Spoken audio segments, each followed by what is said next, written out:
What if I told you? The most powerful man in the world once had the chance to become king and said no, not because he couldn't take it, not because he was weak, but because he believed power should be surrendered, not seized.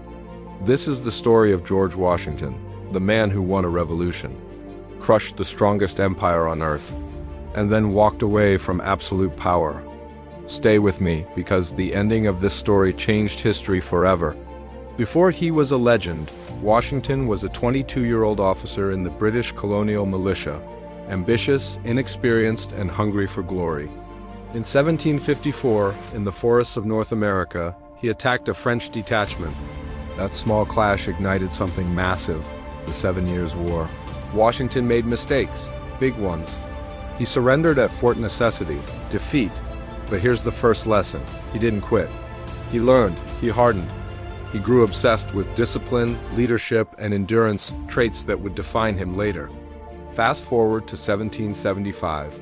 13 colonies rebel against the most powerful empire on earth, Great Britain.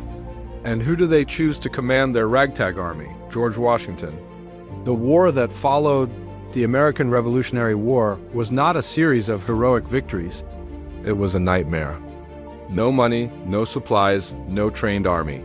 Soldiers freezing barefoot in winter at Valley Forge, men starved. They bled into the snow, they deserted, but Washington? He stayed, he rode among the troops, shared their suffering, refused comfort. That winter didn't just forge soldiers, it forged belief. Then came the turning point, Yorktown, 1781. With French support, Washington trapped British General Cornwallis. The British surrendered. The impossible had happened. A colonial rebellion had defeated a global superpower. Now here's where the story becomes unbelievable. After the war, the army adored him. The people idolized him. Some officers even suggested something radical: make Washington king. History shows revolutions often replace one monarch with another. It happened in Rome. It happened in France later. Power was within reach. He could have taken it. Instead, he did something that stunned the world. In 1783, he resigned his commission before Congress and returned to his farm at Mount Vernon. He walked away from power. King George III reportedly said that if Washington truly gave up power, he will be the greatest man in the world. Think about that. The enemy king respected him. But America wasn't stable. The Articles of Confederation were failing. The nation was weak. So in 1787, leaders drafted a new system, the U.S. Constitution, and there was only one man everyone trusted to lead it. George Washington became the first president of the United States in 1789. He didn't want the job, but he understood responsibility. He set precedents that still exist today: peaceful transfer of power, civilian control of the military, a two-term limit which later became law. He could have ruled for life. He didn't. After 2 terms, he stepped down voluntarily. Again, he proved something radical. Power is strongest when it is limited. Washington wasn't perfect. He faced criticism. He owned slaves, a contradiction that remains part of his complex legacy. He made political enemies.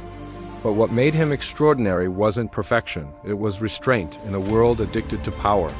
He let it go twice, and that decision shaped democracy not just in America, but worldwide. Here's the question: if you had absolute power handed to you, would you give it back? George Washington did. And that single choice may be the reason modern democracy survived. If you respect leaders who choose principle over power, hit like, subscribe for more legendary commanders who changed history. Comment below: was Washington the greatest leader of the 18th century? And next week, we break down the rival who nearly tore his presidency apart. History isn't boring, it's brutal. It's dramatic, and it's more relevant than ever. See you in the next one.